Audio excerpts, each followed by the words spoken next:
Hey everybody, and welcome to the Intentional Harmony Podcast. This podcast is for musicians looking to jumpstart their career, inspire others, and get motivated to make the life of your dream. I don't care if you've been playing music for 5 years or 20 years. If you want a career in music, then what the heck are you waiting for? And let me clarify when I say career. This podcast is not just for musicians that want to make it big. This is for the musician who wants to play part-time, the brand new artist who just needs a little push in the right direction, the artist who does want to make it their full-time gig, and even the artist who's still figuring it out, because really, aren't we all? Whatever your dream and vision may be, this podcast will be here for you. I'm your host, Katie Warren, and I am so excited that you decided to listen today. My goal with each episode is that you explore deeper thoughts, build confidence to make your dream a reality, and give you practical tools and ideas that you can apply to real-life situations. Hello. It is 2020, guys. Episode 6, first one of the new decade. Let's do this thing. I am so excited to see your accomplishments you have in store this year. It looked like 2019 was a pretty successful one for a lot of you. So keep posting those updates to social media because I am super excited to see what you guys are going to do this year and this decade. I think it's going to be a big one, so let's just start off strong and make it great. I am currently recording this podcast with Mosley, my puppy. Well, he's not a puppy. He's 150 pounds, snoring at my feet. So it's nice to know he can spend the day sleeping and relaxing. I wish I could say the same. All right. So we're going to talk about websites and email lists and kind of just in general growing your visibility online because that is so important. And I think it's really easy to get caught up in the day-to-day, upkeep of social media. But I'm here to tell you that social media is not everything. It is incredibly important, and you need to be on multiple platforms. But if you are just on social media alone and you don't have a website and you're not focusing on being found on those search engines, you're missing the ball. If you've already grown a large following on social media without this, then think about how big your following is going to grow and how many leads you're going to convert if you're on, if you're searchable on the internet with a website as well. So I've been designing websites for quite a few years and the trends are always changing. So it's really important for me as a marketer to keep up with those trends, but for you as an artist to trust someone who is willing to look at the new trends and keep up with those as well.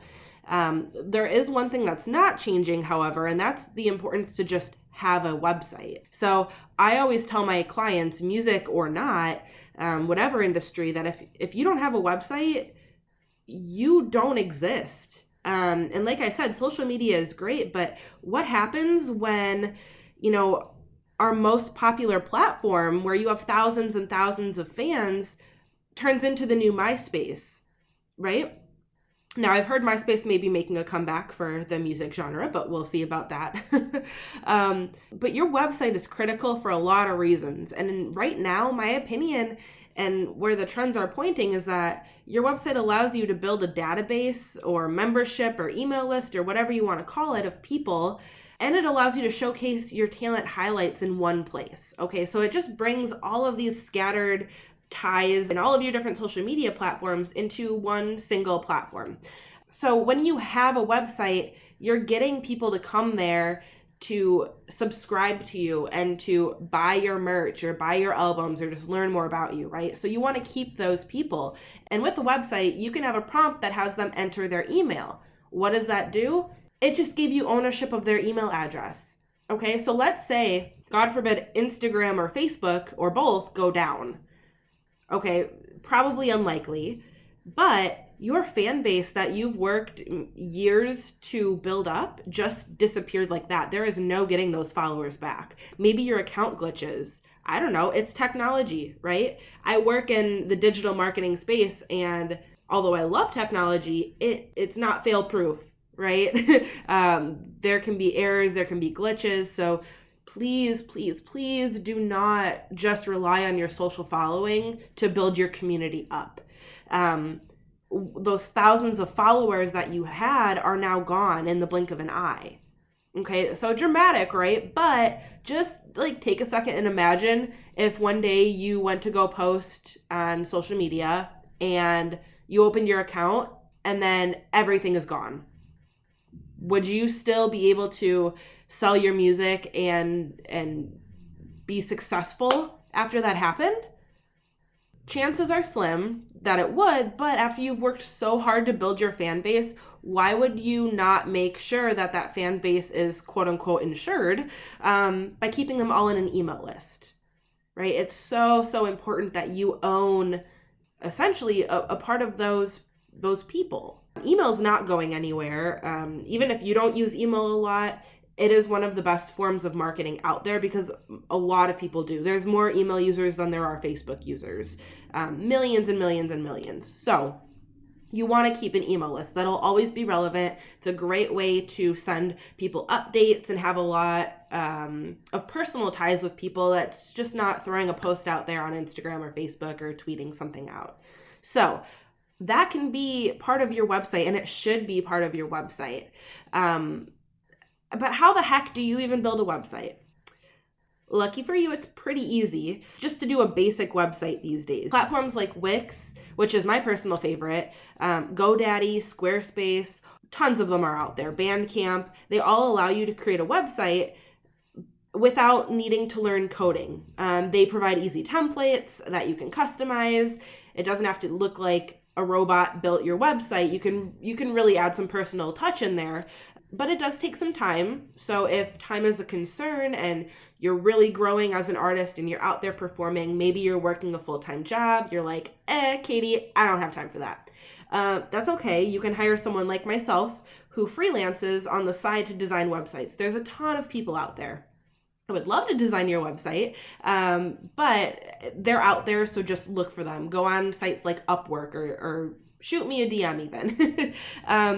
If you have a large budget and maybe you have online albums, merch sales, you have a pretty big range of e-commerce or online sales that you can do, then you may want to go with a web design company who can maintain that website for you. It's okay to manage your small online sales if you just have like a few songs or an album or a few merch pieces out there. But if you have a large, online store, then that can be a little hard to manage and update. So it would be worth the investment to go with a larger company who's going to help you stay up to date with the website trends, manage updating your website, adding new things as they come through. But again, it just depends. You can do it fine without a budget on your own. There's no harm in that. You're going to learn as you go. And there's no harm in hiring, someone as a freelancer for a little less money. They may even be able to teach you how to update your website on your own. I really like doing that for clients because while I'm more than happy to go in there, it gives you guys some independence to be able to go and update a tour date or post that new song or that new photo that you have. So there's a lot of options for websites. Research some of those options, figure out what fits in your budget, but either way, have a website. For the artist with $20 in their bank account and a computer, you can do it too, I promise. But what needs to be on your website just depends on where you're at in your music career. If you're just releasing your first album, or maybe you haven't even done that yet, you should include a bio, a booking and contact page, a media kit, and social media links. If you have an album or multiple maybe released, maybe even some merch, you should include all of the previous things I mentioned, but you should also offer a basic online sales element to your website. If you're not selling your products online through your own website, you are missing the ball, my friends. If you're touring, you're going to need all of the prior mentions, and I highly recommend putting your tour schedule on there so people know where to find you. And how do people find you as an artist once you have that website? Okay. Once you register your name as a business or a trademark, again, go back to episode 2, I believe, or maybe 3, and listen to that because that's going to tell you what you need as an artist in this industry. You're going to need to register your name as a business. Helps you from liability, helps with your tax claims, all of that good stuff. So once you do that, you're going to want a domain that's going to link to your website, a URL. And you should own your name in this space, or your band name, or whatever it is. So for example, if I was a performing solo artist, mine would be www.katiewarren.com or Katie Warren Music or something like that.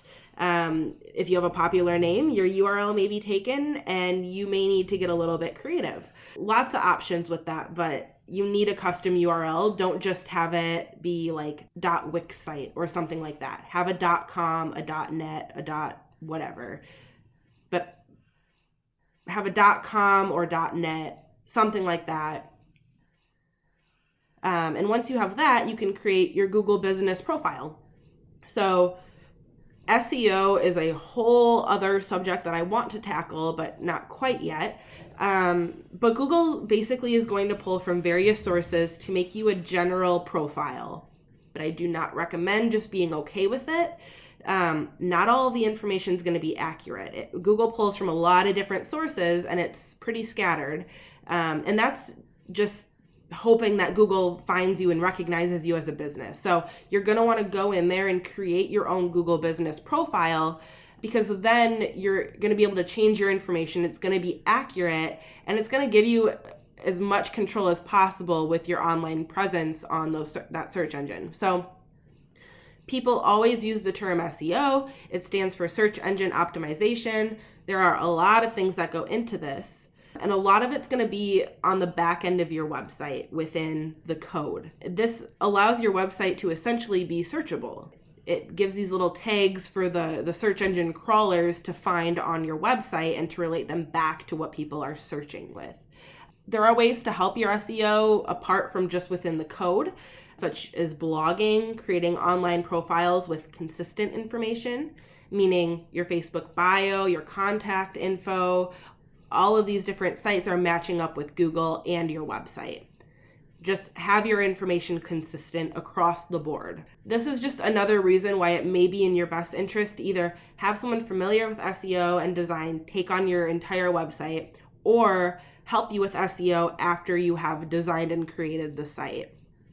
It can be a little overwhelming, and the nice thing is we live in a world where Google can really just teach us anything we want to learn. But do you have the time to learn SEO for your website? I don't know. We want to be found by Google.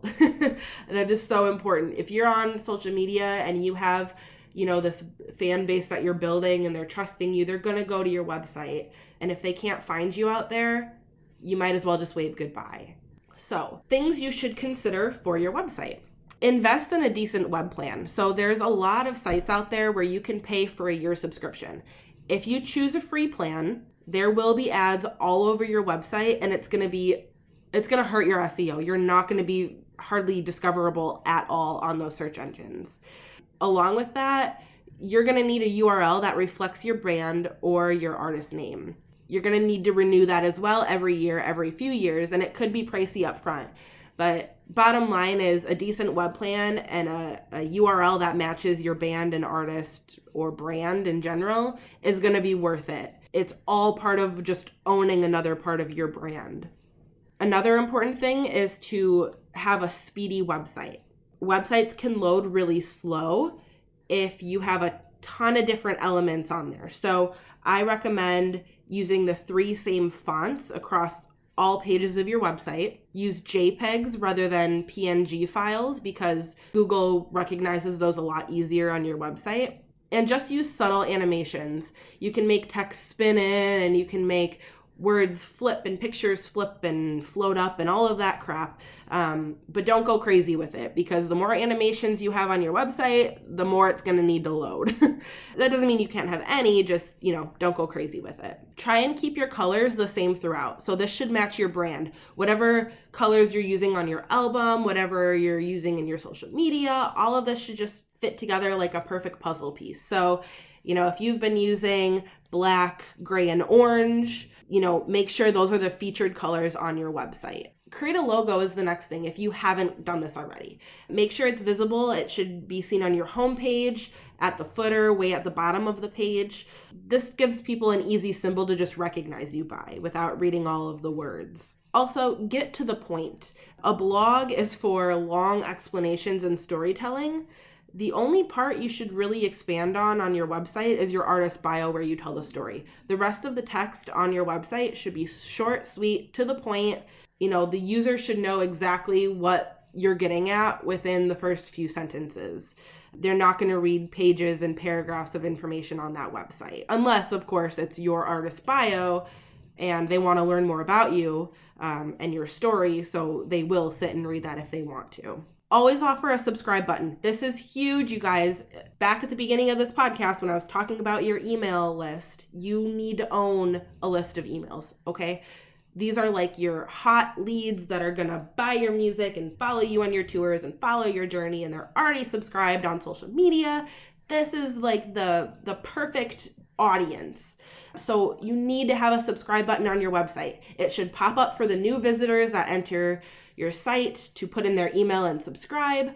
And it should be like on your contact page and on the bottom of your website for people to subscribe if they haven't after the first time visiting your site.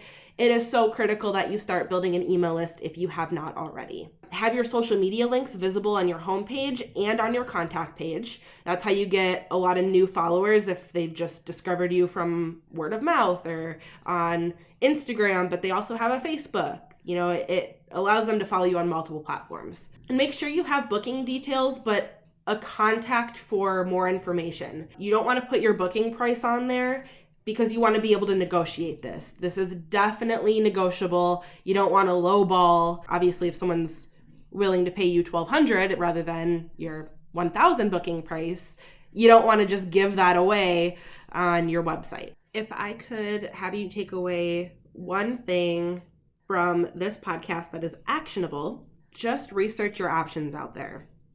Just because someone is doing it one way doesn't mean you have to do it the exact same way. For example, I love building websites on Wix.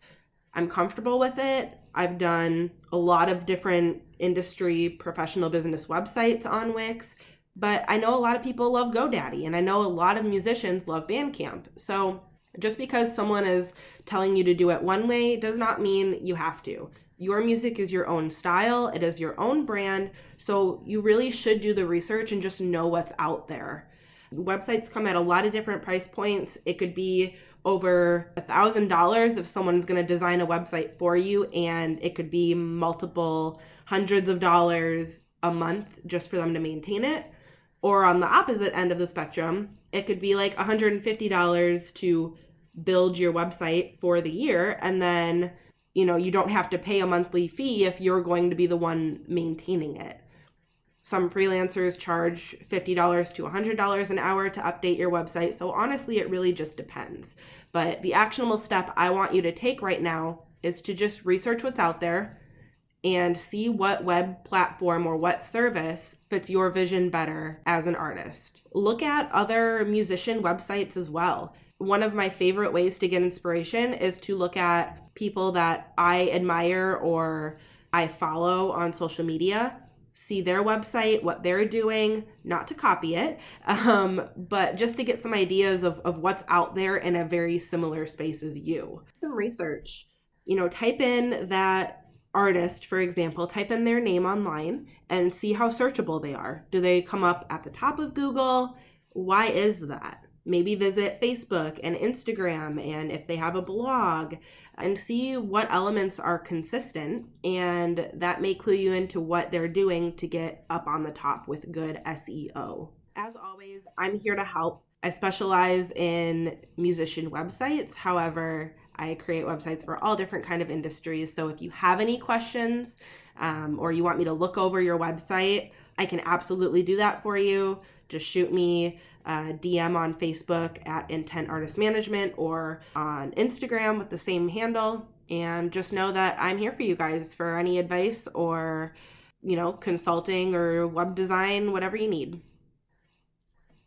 I would love to hear what you thought of this episode. I appreciate you taking the time out of your day to listen to it, and I'm just very excited to get 2020 off to a strong start. I know it's going to be a successful decade, and I can't wait for 2030 and looking back and seeing what we've all accomplished in this decade ahead. If you liked this podcast, please leave a review and subscribe to it. Every week I post a new episode, and we were a little delayed with the holidays here. I didn't post one for about a week and a half, but I'm back on track. I was spending a lot of time with family, so sometimes podcasts need to come second, but I will be releasing one every Wednesday moving forward. The next topic is, quote, the broke artist, unquote. And it's going to cover, creative ways that you can make more income as a musician and how to do things on the cheap without cheap results. So definitely stay tuned for that. Let me know your feedback. As always, I love to hear from you guys and what you want me to cover and what you thought of this episode, if it was helpful. I'm here for you guys as a resource, so it's really important that I know where you guys are coming from and what your thoughts are around this. You can find me at intentartistmanagement.com. I have a blog called Intentional Harmony, as well as this podcast called Intentional Harmony. You can hashtag Intentional Harmony in your posts if you enjoyed it. And you can also find